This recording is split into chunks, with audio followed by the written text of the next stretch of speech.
Good evening, ladies and gentlemen. Thank you for joining the broadcast again this evening. As usual, it promises to be an exciting time. Good evening, sir. Good evening, Mr. Moderator. I don't know what is happening to. I don't know what's happening to 2022, but events are rapidly building up in Africa, in the world. Um, we had times in the past when we were struggling to find issues that would be of interest. Now, we are struggling to find which issues to keep out. Um, Absolutely, sir. for us are not exciting, but for the peace of the world, we need to pray. Yes, sir. Absolutely right. I was going to say that when we look at Middle East, we're seeing a lot of activity in the Middle East. Africa, particularly, very interesting one, and I think maybe we should start with Africa today, sir. But also, you think about Russia, Ukraine, and all the dynamics unfolding there. Um, I would say you said something in an event that I attended. You said you were looking forward to some uh, intellectual escapades on some of the things, issues that were happening in the world. Well, looks like your prayers have been answered. All right, sir. I will start with, let's start with Mali, or Africa. I'll frame the question this way, sir, if you would permit me. When we look at some of the conversations we've had on this program about Africa, about leadership, about coups, military coups, and what kind of impact those have on governance. You've shared a lot of views. One thing I do remember you were concerned about was the rate at which coups were starting to increase. My question, sir, it looks like what you were saying then appears to be coming to pass. We're seeing a lot more of this. We saw Burkina Faso over the weekend. But let's start with Mali. It's starting to seem coordinated. What is your take, sir, on West Africa and all these coups that we're seeing?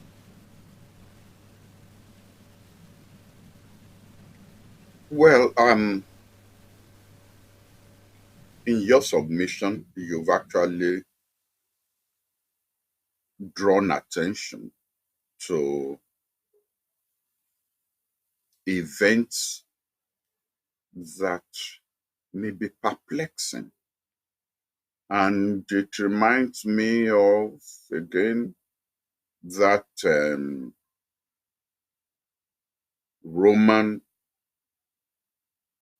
public figure who said, out of Africa, always something new. I was struck by the statement which the new is the old, um, Malian military man made um, today when he said that at times is not what people say, is the way they put it.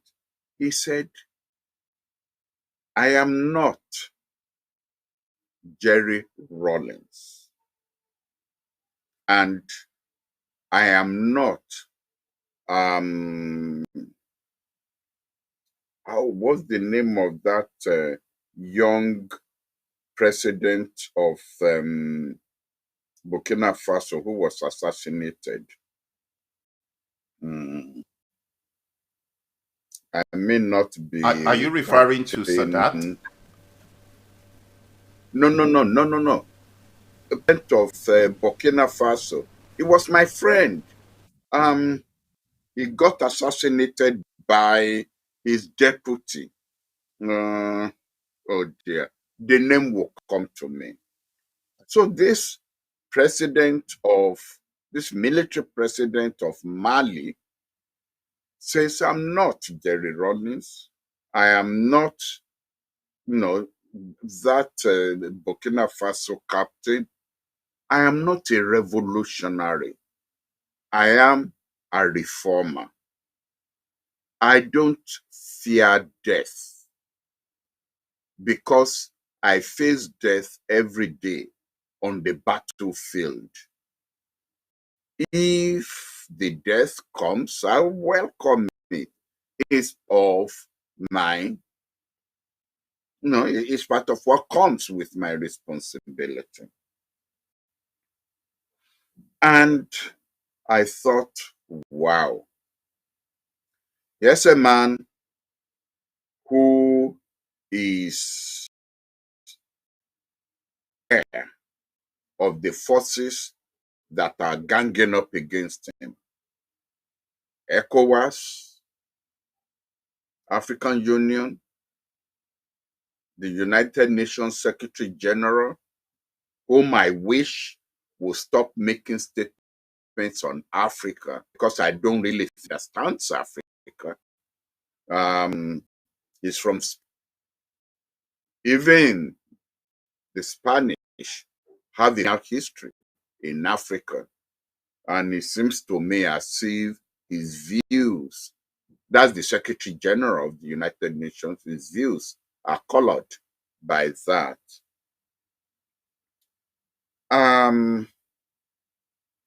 And Sorry to cut you, one sir. thing which yes. Some people are saying, are you referring to Thomas Sankara? Thomas Sankara.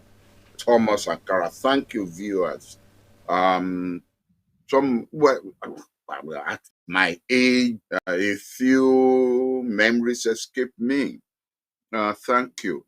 And as I said, he was a head of state. I was just a foreign minister. But like Jerry Rawlings, Thomas Sankara took a liking to me. And he listened to me a lot in terms of my advice to issues he raised to me.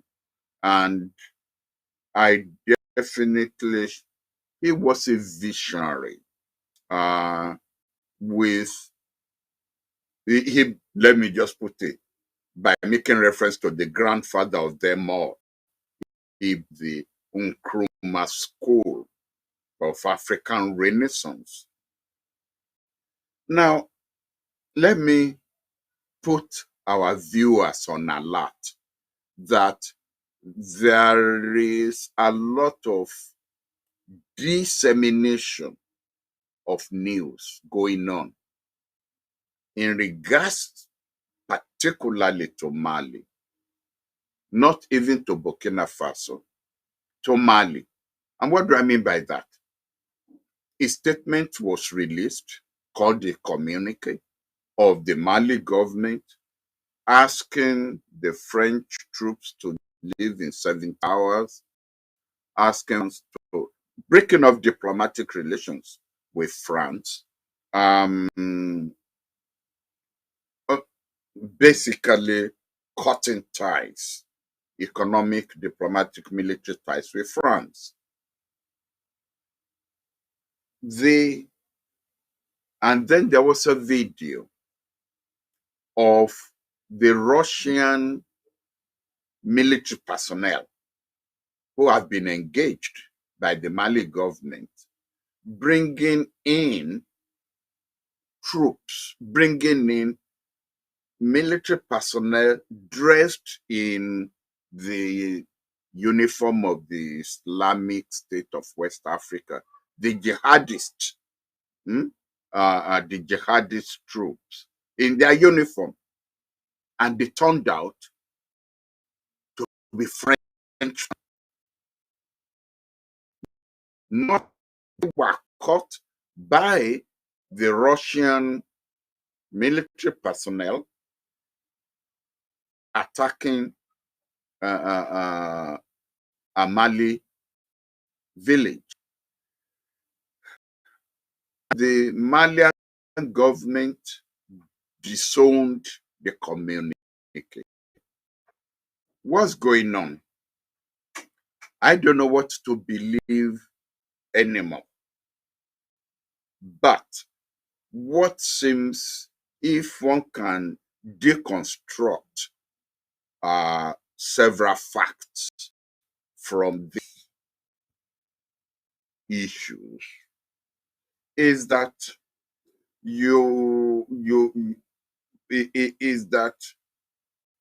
maybe buoyed by the presence of the Russian military personnel, conflicts had been built up amongst the Malian governmental personnel, so they feel they can down African Union, they can face down ECOWAS, they can face the United Nations. And people are determined to bring out, obviously within government, are determined to bring out the nefarious activity of the French.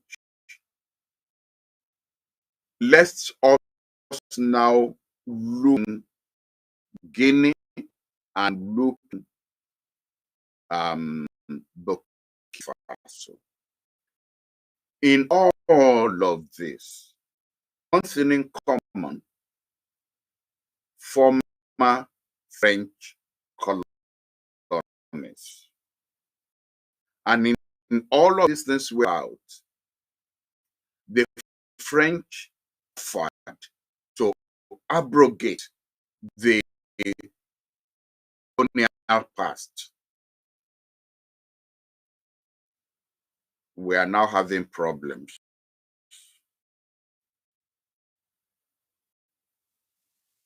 Sir, I can hear you, but I think the signal is breaking slightly. But if you continue, sir, Yes, I'll get the team to look into it, sir. But we can hear you. Okay, because I seem to be frozen from my own screen. Yes, sir. We can hear you. The French have not. The French have not abrogated the Notes Colonial Pact, which they made all these territories sign on the eve of independence as a condition for getting independence. And that's why I said even the United Nations Secretary General may be suffering from a colonial mentality. He has not called, he has not drawn attention to this colonial pact. He hasn't called for the abrogation of this colonial pact, because recall that I said on our program that you have France that has no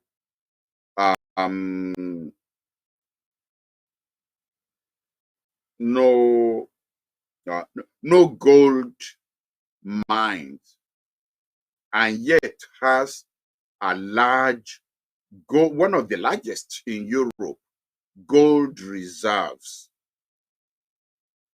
in Paris. And you have Mali, one of the mines in Africa, and no gold reserves in a central bank. And it's the French company that is mining the Mali. So if it is economic difficulties, that's again common to the grievances of the civilians in all these territories? Why has France offered to release the money of these companies owed them, domiciled in France by the French government? Why? They've never offered. So, in a way, I think so. What we are starting to see is probably a new breed of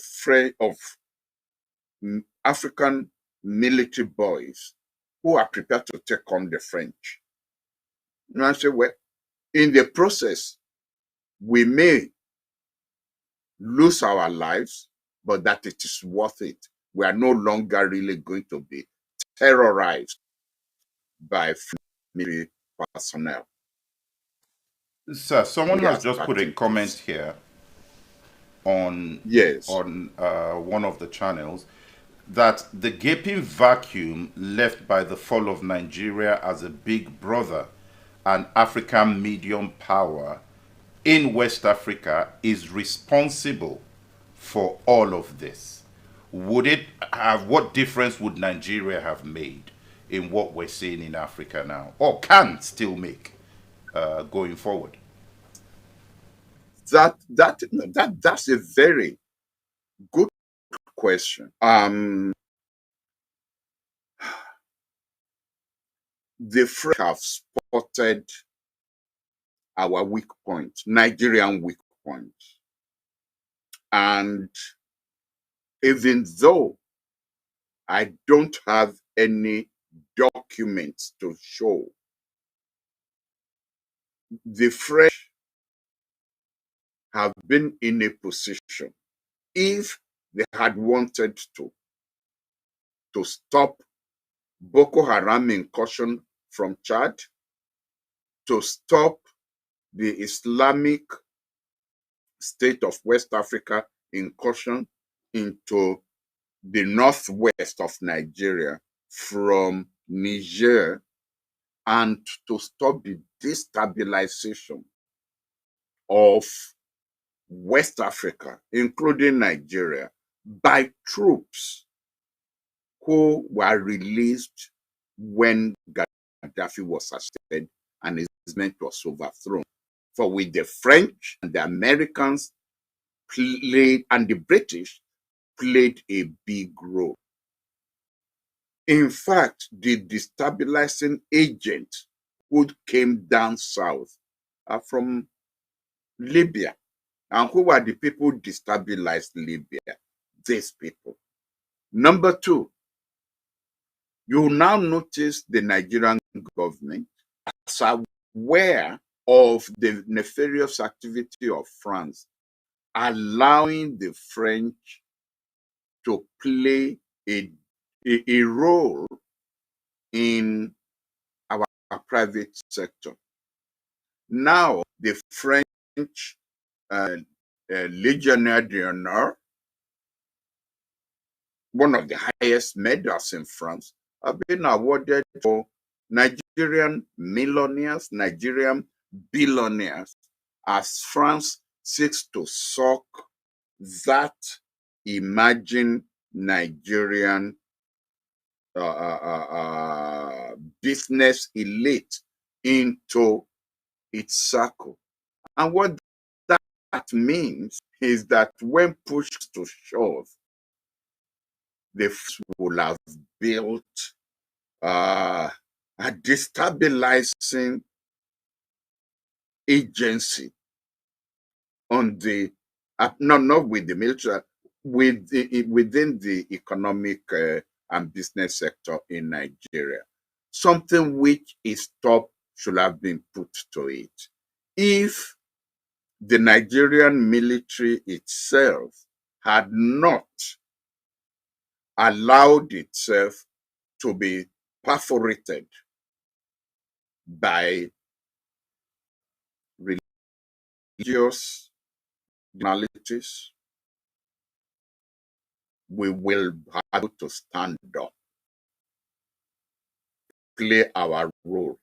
But military now is not even though the Nigerian military now is better trained than any time in its history. It does not have, that sense of collegiality that it used to have. I don't really believe we can talk now of the Nigerian military. We can talk of factions within Nigerian military. Fact, militate against a strong presence of Nigeria in West Africa. Sir, let me ask this question. When we started, we initially raised this conversation about West Africa and coups. We looked at it as, look, this is something to watch out for. And like I said at the beginning, it's starting to materialize. And we're starting to see some destabilization in those countries.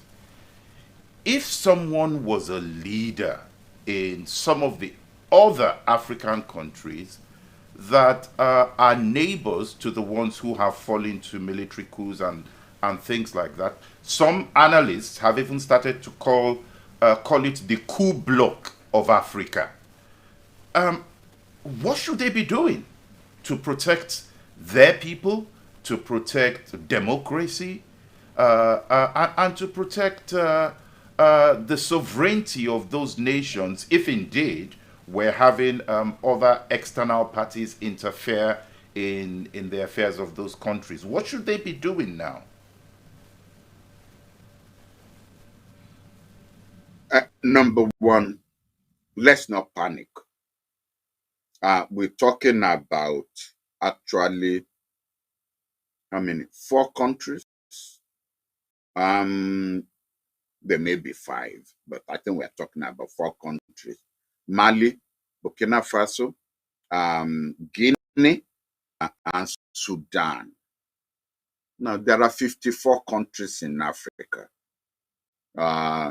This syndrome, we're talking about coup syndrome, even if you stretch it to 5, if you stretch it to 7 out of 54, have a tsunami, a coup tsunami, yes, but still we must raise the flag of caution. That's number one. Number 2, recall the speech given at the United Nations by President Buhari, for which I praised him. He said in that speech, if civilian leaders themselves do not uphold democratic governance, they expect us, as the two boys, when they then step forward. And he identified a few of the violations, civilians, expansion, breaking constitutional visions of term limitation, bad governance. By the time the military says we are not being well equipped to fight these jihadists, and yet we are sent forward, we are not fed, we don't have enough weapons. Well, and yet you as a government depend on this same military, even for your own protection, where you are daring to dine with the devil with a short spoon, aren't you?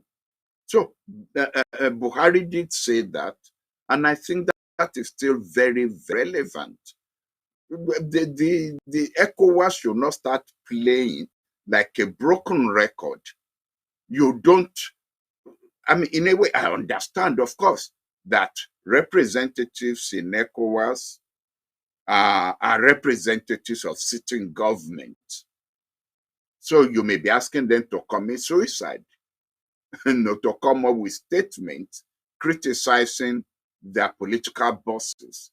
But let us, those of us who are not in government and who have decided to put our thinking caps on to help our client, call out those national leaders who are not themselves being faithful to democratic governance. Yeah, sir, there's a question I think someone is raising a point here, and I hope I get the point they're trying to raise correctly. You've said that we should not panic, given the number of countries in Africa and the ones who have been victims of these coups now. But someone is pointing out here that when you narrow that down to ECOWAS countries, and you bring Chad into the mix, Guinea into the mix, is that not a cause for concern for that region, that subset of Africa? Or would you still say nothing to panic about?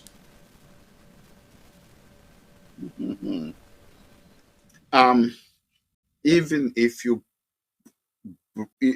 within the ECOWAS, in ECOWAS, how many? We are talking about 36 states in ECOWAS.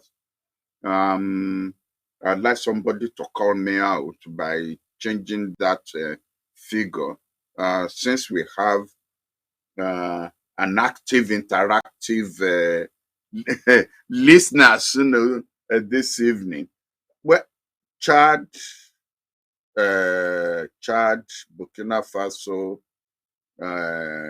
Guinea, who else?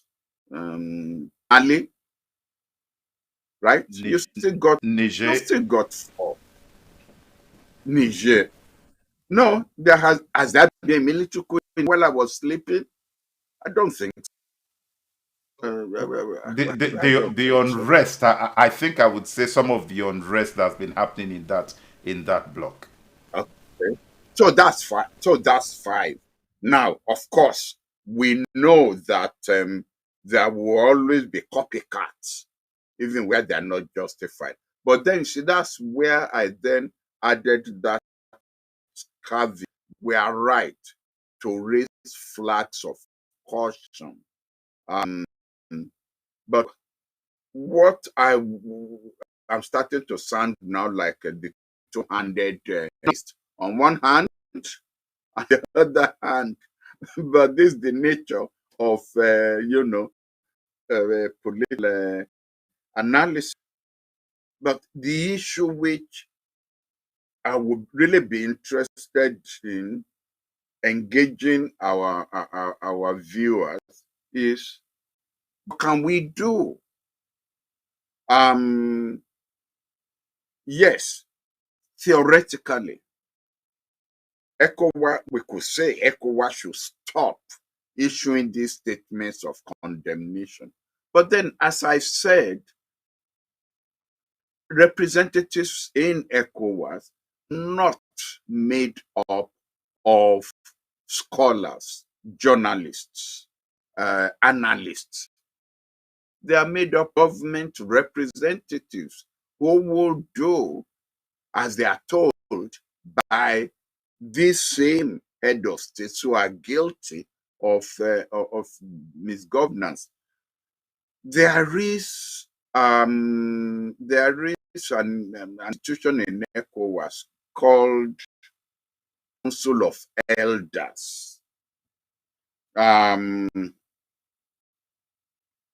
And I think Council of Elders should just nothing what sitting governments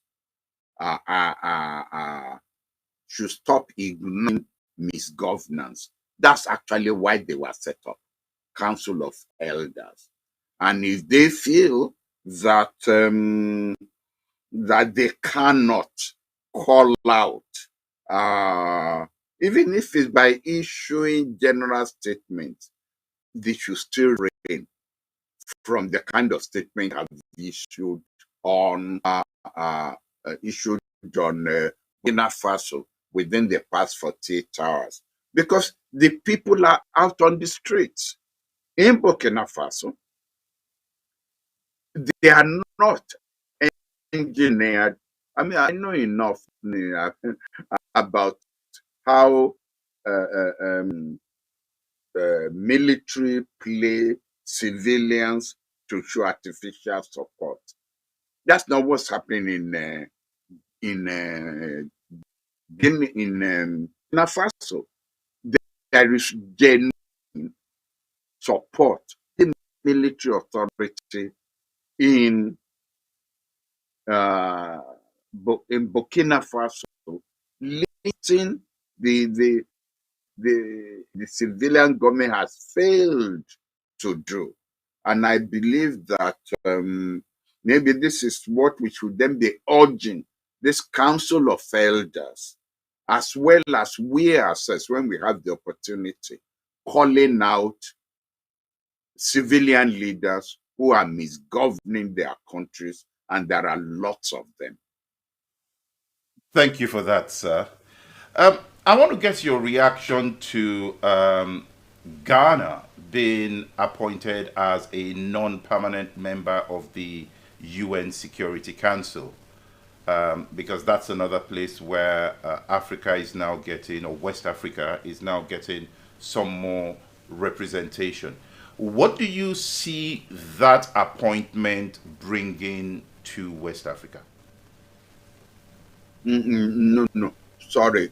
Don't call it appointment. But they've been elected to represent West Africa in the Security Council, if that's what you mean. Is here we go. Election by consensus.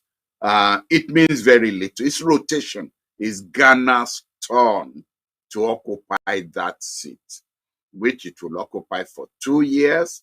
And then we know who the next one is going to be in another 2 years, if that is what you mean. It's not done on merit. We've had Cape Verde, we've had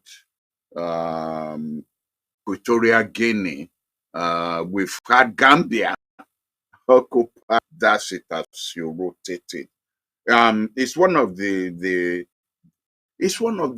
things the demand for permanent seats in the Security Council. That's one of the things they want addressed, because those who will occupy those permanent seats would then, it will be done on the basis of capability. If it comes to peacekeeping operation, can you put 2-3 battalions in the field? Can you airlift them, feed them, equip them? What's your GDP? What's the strength of your economy? Can you successfully play soft diplomacy with resources available to you? These are the kind of countries that should step forward and be called for permanent membership of the Security Council. But the rotating ones means nothing. Thank you for that, sir. There's a question here, sir. I think this may be something you may want to help our viewers unpack. I know this program deals with mostly international issues and doesn't focus on Nigeria. But there's a point here, which I'm going to try to paraphrase this, sir. I'm sure you will understand the context a lot more than I do. But this person is talking about the hoo-ha about the electoral reforms in Nigeria and a bill that's just been passed about how people could be selected as representatives of parties. Something that almost beginning to sound like an electoral college type approach. Can you help our viewers understand what is going on, the challenges of this electoral bill, and where you sit on it, sir? What your views are on this bill? Okay, now um, we've spent 30 minutes talking about bad governance in West Africa and in Africa. And Nigerians, like other Africans, are worried about the quality of people who make their laws and people who govern them. And so there's then been this debate in Nigeria, in the parliament, with the active support of civil society, as to how best to pick candidates for elections. Should parties have direct primaries or indirect primaries or consensus? When the National Assembly decided that it should be by direct primaries, the president vetoed that on the grounds that it would be too expensive, and he listed the full other conditions and sent the bill back. Now, I supported the president's action on the bill because, you see, right now, the complaint is that it is the governors who are running the political parties and who engineer these indirect elections to get their boys and their own supporters, sponsor them as candidates, and get them elected. The reason I supported the president is that we have 36 governors. So if we are talking about who runs our political party, who runs our political system, fine. They are not saints. We are talking about one Alibaba and 36 thieves. If you turn it into direct primaries, you don't know who is going to be funding candidates. In these days and age of drug smuggling, currency manipulation, people making money from kidnapping, from banditry, you would then be talking about one Alibaba and maybe a million thieves. Some may even argue that no, it will be a million Alibabas that will now be running the Nigerian political system, because you will not know where the funds are coming from. You will not know who are the forces behind candidates who just show up with enormous funds. And in a country where the poverty percentage, or where the majority is surviving on less than $2, and somebody brings in $5, $10, $25 per elector,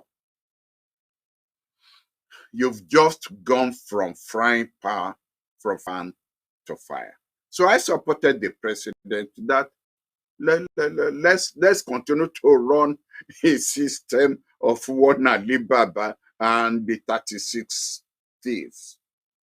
Now, they've brought in a third provision of consensus.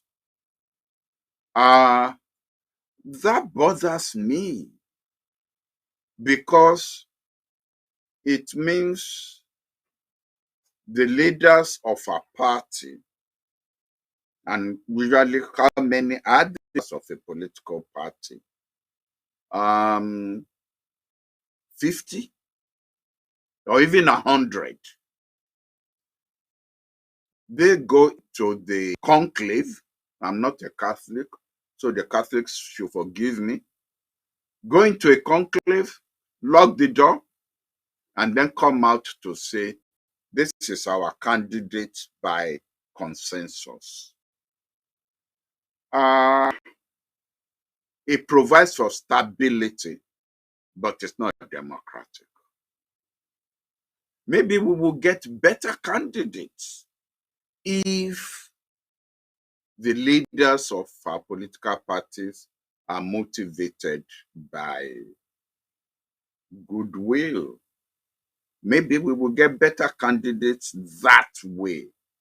But I haven't seen any evidence that the leaders of the political parties themselves have been selected from a good pool. So, but all of this simply show that on the part of the electorate, on the part of the elected, there is something basically wrong with party system and our system of governance. You are right, and I've said it on this program before, that the electoral college is based basically on fear of the electorate, based on the fear that we cannot allow undiluted one man, one vote. It means that the poor, of which there are many, who will end up running our political system and deciding on who will rule us. So the debate is open. See, because it now looks like Nigeria use the consensus system for next year's election. Let us see whether it throws up a better crop. Please don't get me wrong, not a more educated crop. All your governors in Nigeria now are graduates, some with PhDs, even though I wouldn't swear on the quality of those PhDs, but some of them, if not most, with PhDs. No, one is talking about the quality, the quality in terms of gravitas, the quality in terms of honesty, probity. So let us wait until next year and see what will then turn up. Thank you for that analysis. Another quick point here. This was something someone pointed my attention to uh, uh, on Reuters. There was something released by Reuters talking about Nigeria choosing to amend or extend petrol subsidies and the impact that that is likely to have on the economy, the poor in the country as well. What is your take on this issue of extending subsidies?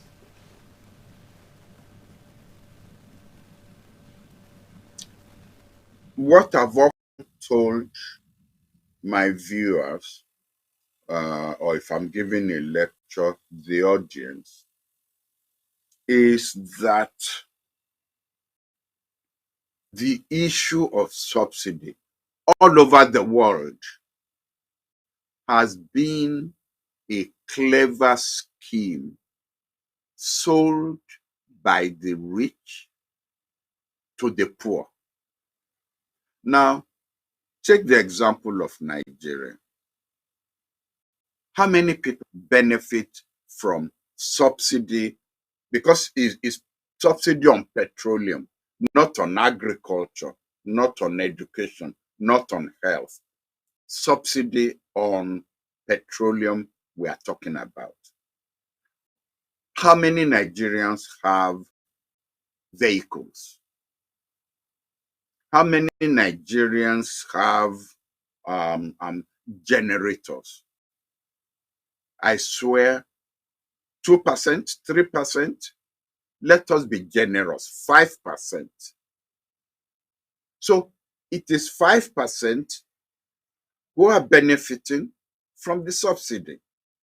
And yet, the way it is presented by the labor unions and even opposition parties is that it is the poor who are benefiting from subsidies. And therefore, if you remove subsidy, you further impoverish the poor. It simply is not true. It's not backed up by statistics. Yes, the price of petroleum in Nigeria is the cheapest in West Africa. And it should be, because we produce a lot of it. But tell me a dummy that the subsidy is actually put there to help the poor go from day to day. So let's have them clear. And you see, in a situation where there are riots on the streets of West Africa, civilians support the coupists taking over government on the grounds that they are not well fed, there are not enough schools, even the standard of education is not well maintained, then any government will be careful about removing subsidy because it will play into the hands of people who want to get people out onto the streets to demonstrate against government. Having said that, let us also see that subsidy is not an African problem. It's not an African issue. The NHS in Britain is indirect subsidy to the health sector. There's no American president who will survive to run again if he removes agricultural subsidy. It won't fly. So in every country, there are subsidies. And each democratic government battles with how to reduce subsidy or how to remove it. Because once people get used to free milk, they don't water. Even if their digestive system does not like milk, lactose, still they don't want water. They are used to free milk. So that is what is now happening in Africa. I don't know about the Chinese, but I know that the Communist Party fund a lot of free things, whether in Russia or in China. And that was really why democracy ran into trouble in Russia when the prices of goods shot up way outside the earning power or the spending power of the average Russian. And that's people that start saying, we wish we were back in the days of the Communist Party when we have free milk, free bread, free health service, and this and that. And that's what sustains Putin in power. So I think that are going to have to live with. So the Nigerian government has now postponed removing it for 1.5 years. That's kicked the can into the path of the oncoming government, who are good. Thank you very much for this hot potato you've passed us. We will watch it also for that 2 years to see what we will do. So we are here, and that's not if the subsidy really targets putting and what have you in the pockets of the poor. Nothing wrong. Wow, that is a very insightful analysis there. Thank you so much for that, Prof. One point I want to also put to you before we go this evening is going back to the issue in Ukraine. Now NATO is starting to mobilize forces into the path of Ukraine, and obviously Russia doesn't want that to happen. But the United States is now starting to change tone slightly, and maybe even starting to lean towards the use of forces.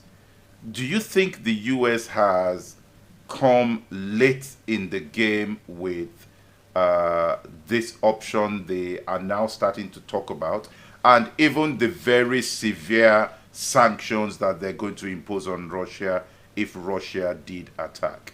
Are they late to the game? Is it going to make a difference now? And is this going to become a full scale war?